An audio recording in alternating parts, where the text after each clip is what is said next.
Ustadz, Ya, bentar lagi Ramadan. Apa yang kepikir ini? Gimana Ramadan seperti ini?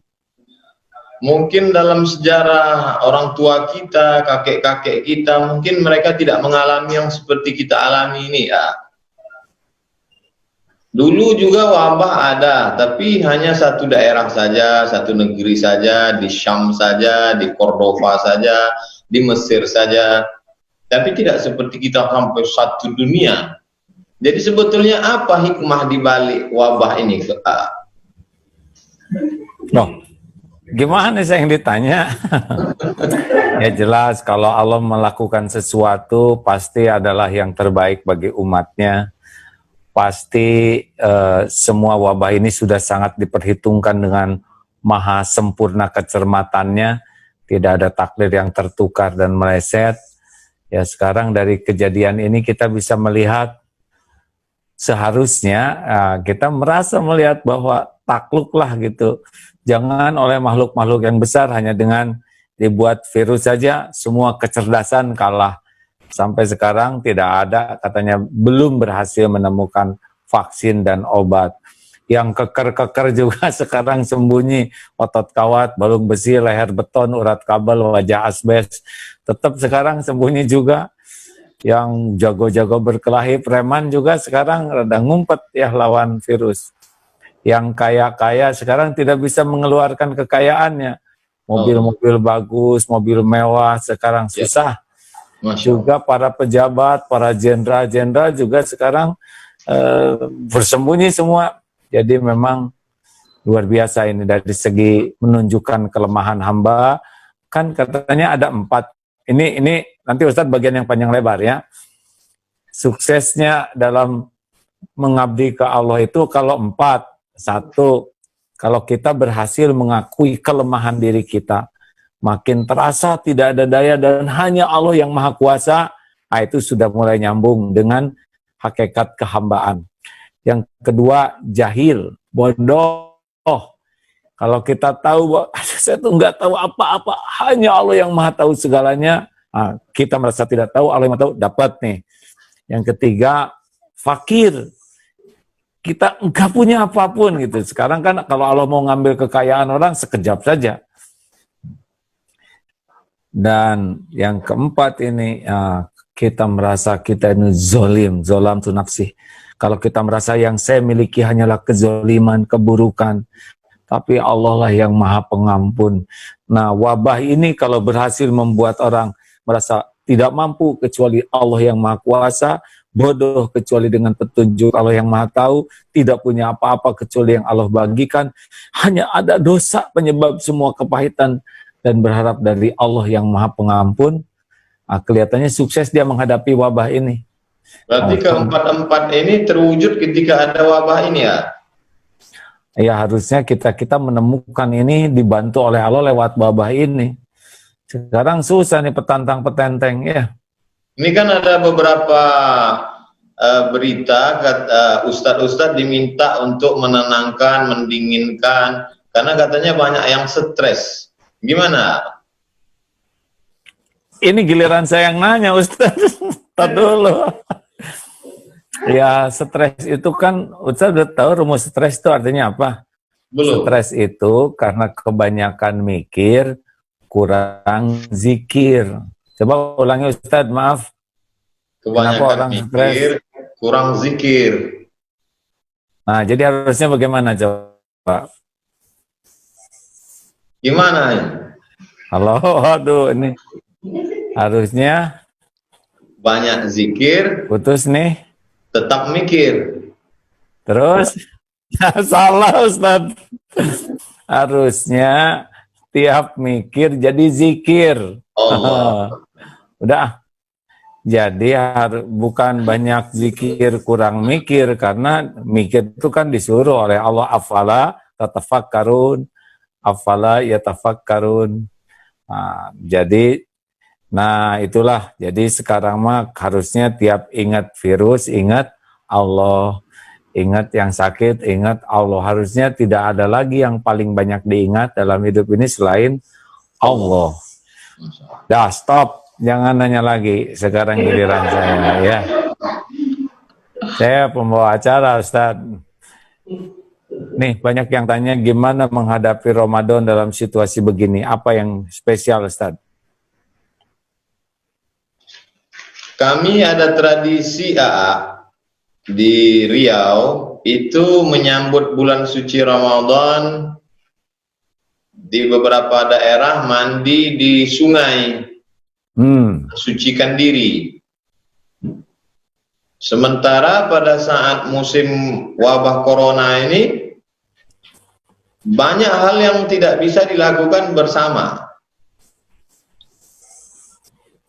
Oleh sebab itu maka banyak ritual, apakah tradisi lokal wisdom, kebijaksanaan lokal, atau yang memang syariat. Tentu bagaimana menyambut bulan suci Ramadan, membahagiakan hati menyambut Ramadan, itu kan memang kebahagiaan seorang mukmin menyambut Ramadan. Tapi bagaimana ekspresinya tentu lain antara masyarakat Sunda dengan masyarakat Melayu, punya cara masing-masing memuliakan Ramadan. Tapi secara umum kita punya titik persamaan, orang akan berkumpul ramai-ramai. Dan pertemuan ramai itu tidak bisa lagi sekarang. Sehingga sebagian umat Islam merasa dirinya sepi, sunyi, hampa. Padahal sebetulnya mesti difahami dengan baik bahwa ada ritual-ritual yang sebenarnya tidak ada mengait dengan Ramadan, bukan rukun, bukan syarat, bukan wajib, bukan sunat, hanya sebuah ekspresi kegembiraan seorang muslim menyambut bulan suci Ramadan. Jadi gimana kan kita situasi begini harusnya menghadapi Ramadan, apalagi yang tidak ada hukumnya begitu dan berbahaya mungkin tidak dilakukan, malah jadi keutamaan ya. Artinya kita tidak perlu merasa sedih terhadap sesuatu yang tidak perlu disedihkan. Merasa sudah beramal pada suatu perbuatan yang tidak amal, merasa sedih pada sesuatu yang mestinya tidak sedih, itu adalah kerja setan. Jadi tidak perlu sedih karena tidak ngumpul ramai-ramai menyambut Ramadan. Toh kita tetap bisa ngaji, tinggal tonton kajian Agim, selesai. Kajian Abdul Somad. Ya. Baik, apa nih yang kan harusnya menggembira kita ini menghadapi Ramadan. Ya. Nah, tapi situasi seperti ini, menurut Ustadz gimana? Apa yang lebih spesial nih? Kan biasa di masjid, sekarang bekal taraweh di rumah, yang biasa buka bersama, sekarang kita akan bukanya bersama juga di rumah. Ya, apa nih yang spesial selama menghadapi Ramadan ini, Ustadz? Saya akan melanjutkan kajian stasiun-stasiun menuju Allah, manazilus salikin, stasiun-stasiun perjalanan menuju Allah, sampai ke 50 sekian stasiun yang diprediksi insya Allah akan selesai 2 malam menjelang Idul Fitri. Jadi habis Isya tarawih, habis tarawih witir, habis witir kita akan kaji stasiun-stasiun menuju Allah. Setelah itu kita akan jawab pertanyaan dengan jamaah. Setelah itu bedanya hanya saja kita tidak bisa ngumpul di masjid. Kita ngumpulnya di Zoom. Hati kita berpisah, fisik kita tidak ketemu, tapi hati kita dekat. Dulu saya ketemu Agim mungkin setahun sekali, tapi setelah ini malah seminggu sekali ketemu. Oleh sebab itu, ma'asaba min musibatin, segala yang terjadi di muka bumi ini, wala fi anfusikum, yang terjadi pada dirimu, illa fi kitabin, semuanya sudah tertulis di Lauhil Mahfuz, min qabli an nabra'aha, sebelum kami mewujudkannya secara nyata, kaila ta'sau ala ma fatakum, kami ciptakan itu semua supaya kamu tidak merasa kecewa, putus asa, hampa, segala yang tidak dapat kamu lakukan, wala tafrahu bima atakum, dan kamu tidak terlalu euforia berbahagia terhadap apa yang kamu terima. Kalau kamu terima kenikmatan, kebahagiaan, harta dan jabatan, sesungguhnya itu adalah ujian, Dan kalau ada yang tidak mendapatkan berbagai kebaikan, itu juga adalah bagian. Kalau kau diberikan kenikmatan, syukur. Diuji dengan hilangnya nikmat, sabar. Dengan dua itulah orang beriman mendapatkan pujian Allah. Ajaban li amril mu'min. Orang beriman itu semua perbuatannya mengagumkan. Kalau dia dapat yang baik, syukur. Kalau dia dapat pujian tidak baik, sabar. Wallahu a'lam. Sip, itu tadi surat Al-Hadid 22-23 ya. Masya Allah. Masya Allah, saya belajar ngikutin itu Ustadz Adi Hidayat, Ustadz. Kadang-kadang kalau ingat, oh ini di atas nih, ingat tempatnya yang lupa ayatnya Ustadz. Masya Allah. Nah Ustadz, jadi memang dalam situasi seperti ini, Ramadannya memang rahasianya adalah di ilmu ya. Nah goal yang paling penting dari Ramadan itu sebetulnya apa tuh? Kenapa Allah secara syariat mengadakan Ramadan? Biasanya goalnya apa itu, Ustaz? Kalau kita lihat ulama-ulama dulu, Ramadan itu mereka khususkan memang betul-betul menjadi syahrul Quran. Imam Anas bin Malik yang biasanya mengajar kitab Muwatta, meninggal tahun 179 Hijrah. Kalau masuk bulan Ramadan, dia tutup Muwatta, dia sibuk dengan Al-Quran. Yang biasanya mereka membaca Quran, merenungkan maknanya, mengkaji asbabun nuzulnya, kemudian al-munasabat, kesesuaian, keserasian antara ayat-ayat dengan surat. Tapi pada bulan suci Ramadan, mereka lebih mengejar khatam. Wa kana Syafi'iyyu yukhtimul Qur'ana, Imam Syafi'i menghatamkan Quran 60 khatamah, 60 kali khatam. Oleh sebab itu kalau kita kejar seperti mereka, maka sesungguhnya orang yang bingung dengan waktu ini mau buat apa, justru waktu yang ada sekarang ini kurang. Tidak cukup untuk kita bisa khatam 2 kali sehari semalam. Karena kita bukan bacaan orang hafal. Oleh sebab itu sesungguhnya kita membandingkan amal-amal kita dengan amal-amal orang-orang soleh itu. Bagaimana Nabi SAW punya anak, namanya Fatimah punya anak, namanya Husain punya anak, namanya Ali Zainal Abidin yang digelar dengan sajjad karena dia banyak sujud. Disebutkan oleh Imam Az-Zahabi dalam kitab Syiar A'lam An-Nubala, biografi orang-orang pilihan. Imam Ali Zainal Abidin, Imam As-Sajjad, sujudnya satu hari 1000 kali sujud. Artinya banyak sekali program yang bisa kita lakukan, mengkhatamkan kitab, khatam banyak baca Quran, banyak-banyak sujud, belum lagi menonton ustaz-ustaz kita. Artinya jangan sampai kita mati pikir, mati langkah, nggak tahu mau buat apa di bulan Ramadan. Katanya Ustadz, kalau orang itu dalam ilmu memanah, ya, orang itu mahir memanah, berhasil memanah itu karena yang pertama ada targetnya, ya kan? Sekarang memanah nggak ada target, mertua yang bisa ngejerit ya bisa kena, atau tetangga. Oleh karena itu bulan Ramadan itu harus punya target yang jelas. Yang kedua, orang punya target juga tidak sukses kalau tidak punya fokus. Nah, target-target ini sepertinya ya Ustadz yang harus ada jelas di bulan Ramadan ini. Kenapa Ustadz jadi diam kayak gitu tuh? Harus ditolong ini. Fresh. Jadi beku Ustadz, ayo bergerak Ustadz. Ya, rupanya sinyal ya. Nah, teman-teman sekalian, kita sudah simak barusan. Nah, ada lagi Ustadz? Ya. Ya, bagus. Jadi mungkin Ustadz karena orang tuh sangat beragam tingkat keyakinannya, sangat beragam keilmuannya, sangat beragam tingkat keimanannya. Mungkin ini harus dibuat itu programnya. Kalau mau menghatamkan sekian lah baca Quran belum bisa, mungkin di bulan Ramadan ini harus jelas yang belum bisa, belajarlah selama Ramadan ini jadi bisa berquran, ya enggak? Yang belum lancar jadi lancar, karena kalau ngejar seperti yang tadi gitu ya mungkin alhamdulillah kalau bisa, tapi kalau cita-citanya terlalu tinggi malah jadi nggak semangat. Tapi yang paling penting adalah seperti apa gitu perubahan yang paling penting. Mungkin dari sini, karena Ramadan itu adalah bulan yang sangat istimewa.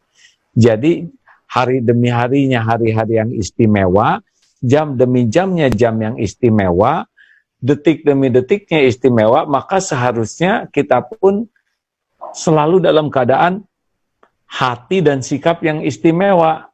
Mungkin ada amal yang istimewa, tapi kalau hatinya tidak istimewa, istimewa itu hanya untuk Allah gitu. Mungkin bisa jadi masalah ya. Karena Allah kan tidak melihat jumlahnya sebetulnya. Innallaha la yanzuru ila suwarikum wa amwalikum walakin yanzuru ila qulubikum wa amalikum. Bisa nggak bahwa Ramadan ini selain meningkatkan kualitas dan kuantitas amal, tapi ada juga yang jangan sampai luput adalah mati-matian membersihkan hati. Gimana menurut Ustadz gitu? Jadi jangan sampai amalnya banyak tapi hatinya bisa jadi merusak amal itu. Karena tidak mudah ternyata banyak ilmu, banyak amal tuh bisa jadi ujub, ria, takabur. Menurut Ustadz bagaimana? Saya sering sekali diminta untuk mengajar fikih halal, haram, makruh, mubah, sunat, wajib, rukun, syarat, sunat muakkad. Tapi khusus pertemuan yang ke-15 malam ini lebih masalah bagaimana bersih dari hasad, bagaimana tidak ujub, bagaimana menjaga hati jangan sampai merasa sudah jadi penghuni surga. Dan ketika membaca kitab ini, lebih sepertinya sedang menceramahi orang lain, sepertinya sedang menyampaikan hadis untuk jamaah, tapi sesungguhnya ketika dibaca justru lebih banyak ke dalam. Lebih banyak tegurannya kepada yang baca, lebih banyak koreksinya kepada yang mengajar, bahwa intinya kita bukan apa-apa, kita bukan siapa-siapa, menjaga kerendahan hati kita, ketawaduan kita, dan kita sampai hari ini masih diberi Allah kehidupan hanya karena Allah punya Rahman, Rahim. Jadi kalaupun 12-13 malam lagi kita diberikan Allah kesempatan Ramadan, berapa banyak kita lihat dokter-dokter yang hebat, profesor, dokter spesialis, hebat mereka dalam penanganan, ahli bidang kedokteran, ngerti masalah virus dan penanganannya, meninggal mendahului kita. Oleh sebab itu, andai kita disampaikan Allah ke bulan agung mulia ini, sebenarnya tidak ada tujuan lain agar kita betul-betul tidak ada satupun yang kosong, hampa, dari mulai detiknya, menitnya, jamnya, harinya, siangnya, malamnya.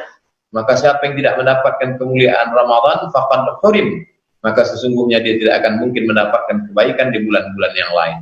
Mudah-mudahan mohon doa supaya kita semua selalu mendapatkan ridho Allah, dapat mengisi Ramadan ini dengan ibadah sebaik mungkin, baik ibadah yang zahir maupun ibadah hati, insyaallah. Amin ya rabbal alamin. Jadi kita simak betapa hebatnya para ulama dan para sahabat dulu mengisi Ramadan.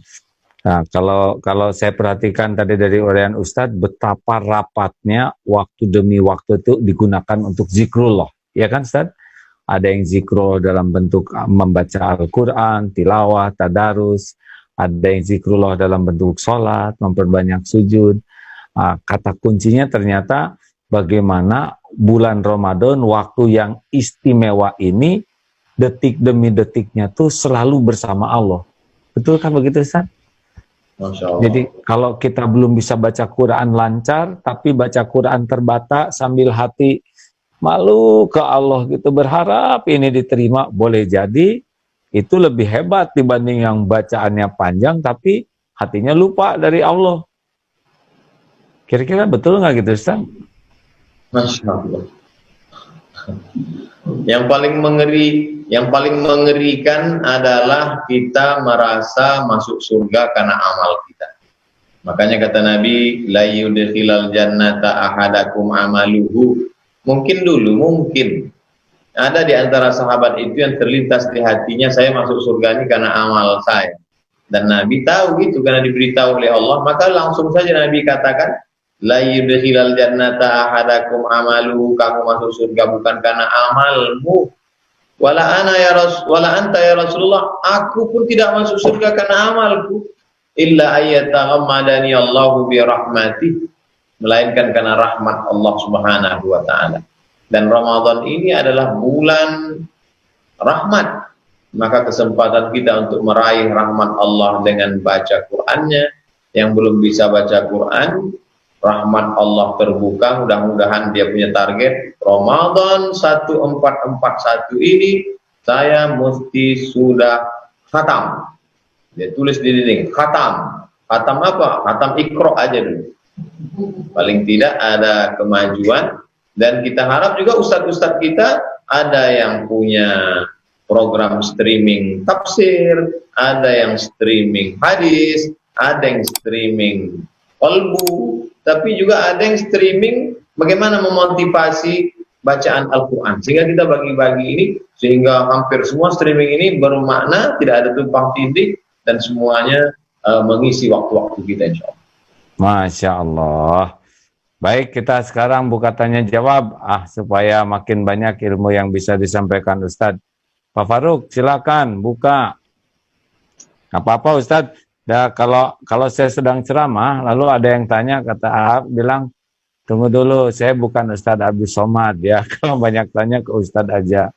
Kalau saya banyak mendoakan, malah yang gampang. Kami Silakan Faruk. sedang belajar ilmu tawadhu. Ustadz, sehat? Alhamdulillah. Minum madu berapa banyak sehari? Punya madu enggak?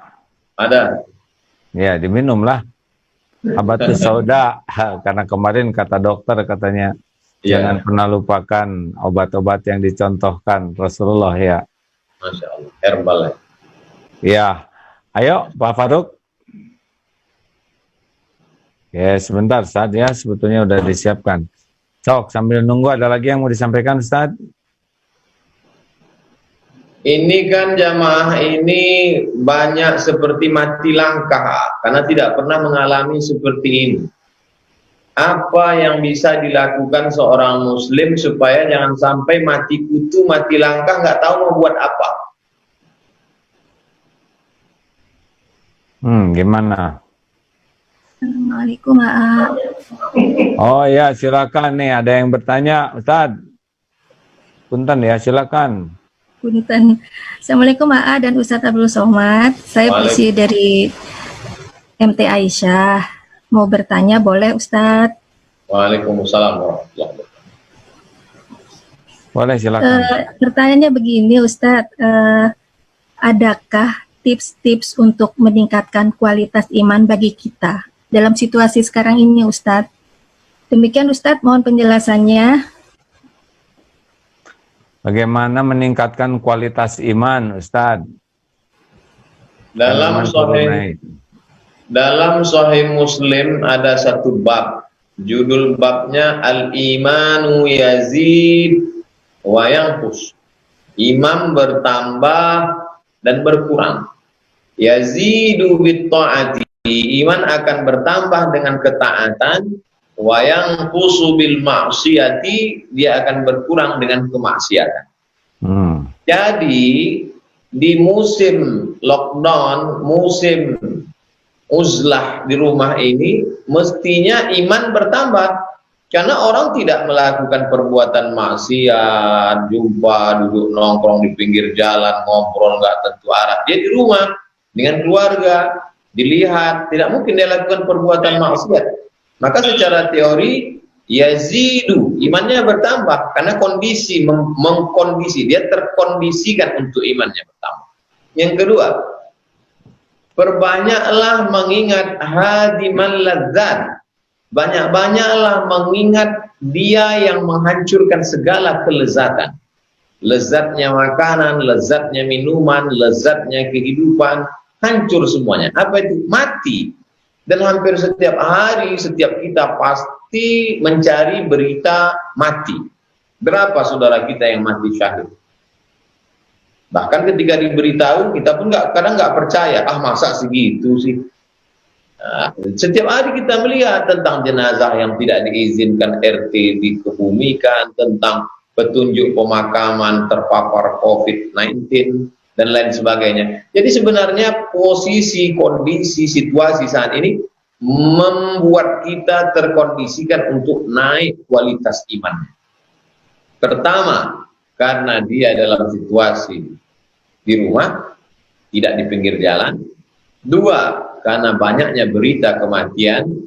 Ketiga, orang yang sedang berada pada gempa bumi, gunung meletus, ancaman meteor, ditambah lagi serangan wabah, maka pada saat itu semestinya dia amat sangat dekat kepada Allah Subhanahu wa Ta'ala.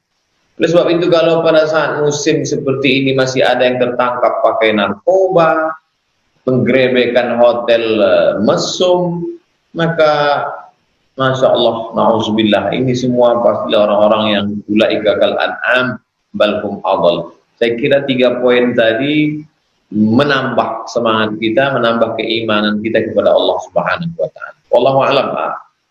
Baik. Dan boleh sedikit menambahkan ya, Bu, bahwa pupuk iman itu ilmu. Jadi kalau kita ingin iman meningkat, ya harus rajin dipupuk dengan ilmu. Pokoknya ilmu apa ya? Ilmu agama. Ilmu agama kan luas. Apa yang terpenting? Ilmu mengenal dan meyakini Allah, asma wa sifat Allah. Karena makin kenal ke Allah, makin yakin ke Allah, makin menguat iman. Tambah lagi kalau bisa, supaya kuat iman itu adalah mencoba mempraktekan. Misalkan kita dapat ilmu sedekah. Nah, kalau ingin mencoba kuat iman, nah, biasa sedekah 50.000, sekarang coba sedekah naikkan 200.000. Sesuatu yang paling berat dilakukan di hati, didobrak. Nah, biasanya nanti dari sana Allah akan memberikan bukti. Oh, betapa sedekah itu ternyata mendatangkan sesuatu yang lebih besar, sehingga naik keyakinan kita. Harus ada acara mendobrak diri. Karena kalau kita ibadahnya standar-standar saja, ya biasanya ya peningkatannya juga standar. Yang ketiga, kalau boleh menambahkan, cari lingkungan yang bisa seperti penjual minyak wangi. Yang kalau kita ketemu tuh kita ke bawah harum. Nah, kalau kita jumpa dengan orang-orang yang imannya kuat, kualitas akhlaknya lebih baik, ilmunya lebih mumpuni, nah kita berjumpa dengan beliau juga bisa mengangkat iman kita. Di sampingnya minta kepada Allah yang membulak-balik hati supaya dikuatkan iman. Amin. Gitu bukan Ustaz? Kira-kira tambahannya ada yang Allah jazakumullah barakallahu fikum. Ya, penelpon selanjutnya. Allah. Terima kasih, Bu. Ada penelpon lanjut? Silakan Bu Feni. Bu Feni Ya. silakan. Ustaz, minum nggak Ustaz? Nggak punya minum? Ya, ada. Air Nah, mata. sambil Ustaz? menunggu mungkin dibuka untuk jamaah luar ya, nggak apa-apa. Ya, silakan. Ya, Pak Fatur Rahman, silakan Pak Fatur Rahman yang sudah daftar di Zoom webinar ini. Baik, terima kasih. Assalamualaikum warahmatullahi wabarakatuh. Selamat malam, Waalaikumsalam warahmatullahi wabarakatuh. Ustadz Abdul Somad, selamat malam. Assalamualaikum. Waalaikumsalam warahmatullahi wabarakatuh. Saya Fatur, dari Kendari. Wah, Masya Allah. Alhamdulillah. Alhamdulillah. Dengan adanya Zoom dakwah begini, alhamdulillah yang jauh bisa semakin dekat, Terima kasih, ada yang saya mau tanyakan. Semoga ketika kita nanti Ramadan, keajaiban pasti ada. Kita selalu berharap ya, bahwa nantinya kita akan bisa lagi sholat berjamaah di masjid dan sebagainya lah. Tapi kondisi saat ini dengan adanya kita harus berjamaah di rumah, kiat-kiat apa ya atau apa Ustadz Abdul Somad yang bisa kita kita berikan ke kami bahwa biar kita lebih khusyuk, karena ketika di rumah lain ceritanya ketika kita di masjid itu. Mungkin itu saja, saya akhiri. Assalamualaikum warahmatullahi wabarakatuh. Waalaikumsalam. Salam. Mana Ustaz tuh? Yang tadi jawabannya ya, atau gimana Ustaz? Jawab aja lah oleh Ustaz. Jadi iktikaf itu menurut mazhab Syafi'i, Maliki, Hambali, tiga mazhab sepakat bahwa iktikaf mesti di masjid atau masjid jami. Masjid adalah tempat yang dilaksanakan sholat 5 waktu, subuh, zuhur, asar, maghrib, isya. Sedangkan masjid jami adalah masjid yang dilaksanakan 6. Subuh, zuhur, asar, maghrib, isya, Jumat. Jadi di tempat kita yang dimaksud dengan masjid ini adalah surau, langgar, musola. 3 mazhab. Sedangkan menurut mazhab Hanafi boleh i'tikaf di musola al-bait. Musola tempat sholat al-bait yang ada di dalam rumah. Jadi dalam kondisi saat ini, karena kita tidak bisa ke masjid, menghindari keramaian, maka kita bisa sholat di pojok rumah yang biasa kita pakai untuk sholat, maka kita i'tikaf di sana, sholat subuh, man sholat subuh fi jama'atin, sholat subuh berjamaah, summa qa'ada yadhkurullah, duduk berzikir mengingat Allah, hatta tatlu asyam, sampai terbit matahari, summa yusalli raka'ataini, sholat sunat 2 rakaat, kanat lahu ka'ajri hajjatin wa umrah, dapat pahala seperti haji dan umrah, tamah, sempurna. Kemudian kita buat ada wirid-wirid khusus untuk diri kita. Kita buat kita merasa ada keterikatan yang selama ini astagfirullah langsung kabur. Mungkin istighfar 1000, subhanallah bihamdi, subhanallahil azim 1000, Allahumma sholli ala sayyidina Muhammad wa ala ali sayyidina Muhammad 1000, afdhalu dzikri fa'lam annahu la ilaha illallah 1000. Adapun membatasi amalan 1000 ini tidak bid'ah, karena dalam kitab Syiar A'lam An-Nubala dikatakan, karena Abu Hurairah radhiyallahu anhu, Abu Hurairah sebelum tidur malam yusabbihu alfa uqdah, menarik simpul tali 2000 simpul. Ada tali panjang yang dia simpul 2000, sebelum tidur malam dia simpul 2000 simpul. Subhanallah, subhanallah, subhanallah, subhanallah. Oleh sebab itu maka ini salah satu cara supaya kita terikat dengan amal. Kita buat program-program mandiri dengan dikonsultasikan kepada ustaz-ustaz kita supaya tidak melanggar syariah. Wallahu a'lam. Tuh begitu Ustaz, mungkin di rumah bagus juga ya dibuat ruangan musola khusus, apa ruangan tamu yang ditata. Kan kita nggak bisa ke masjid.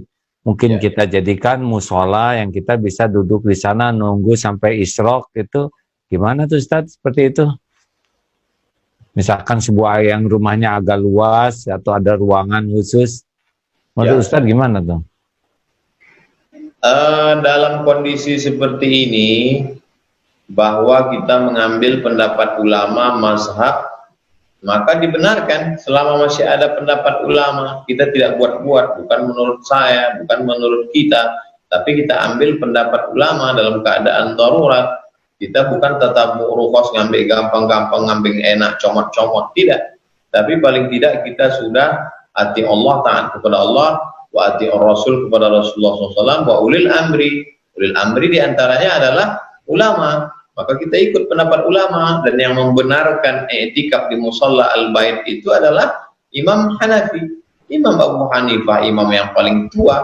Imam Syafi'i pun menghormati Imam Hanafi ketika beliau sampai ke Kufah, Irak. Imam Syafi'i kalau dia ada satu masalah, dia ziarah ke makam Imam Hanafi. Dia berdoa kepada Allah Subhanahu wa taala dan beberapa masalah terjawab. Dan Imam Syafi'i selama di dekat makam Imam Hanafi, kalau dia sholat, dia tidak membaca kunut subuh. Karena Imam Hanafi tidak berkunut, dia memuliakan, dia menghormati Imam Hanafi. Dan ketika Imam Syafi'i lahir tahun 150, Imam Hanafi sudah meninggal dunia. Maka Imam Syafi'i tidak sempat belajar kepada Imam Hanafi, tapi dia belajar kepada murid-murid Imam Hanafi. Artinya apa? Kedatangan Imam Syafi'i ke Kufah adalah salah satu untuk menyambung keterikatan sanad ilmu kepada Imam Hanafi. Lalu kita ambil pendapat Imam Hanafi, kita bukan mengambil pendapat orang jahil. Maka jangan pernah ragu untuk membuat satu musholla bait di dalam rumah untuk bersiap-siap beramal pada masa di rumah. Ramadan. Ya. Atau dari sekarang aja disiapkan ya, mungkin hikmahnya rumah, ruangan, kita tata, beri karpet, supaya kita perlakukan lebih bersih, lebih suci, tidak hanya sisa-sisa. Mungkin begitu bagus ya Ustaz ya. Karena Bagus. masjid Allah nggak baik. bisa, kita perlakukan sebagaimana musola, kalau yang belum punya musola gitu. Kalau tahiyatul musola ada nggak Ustaz?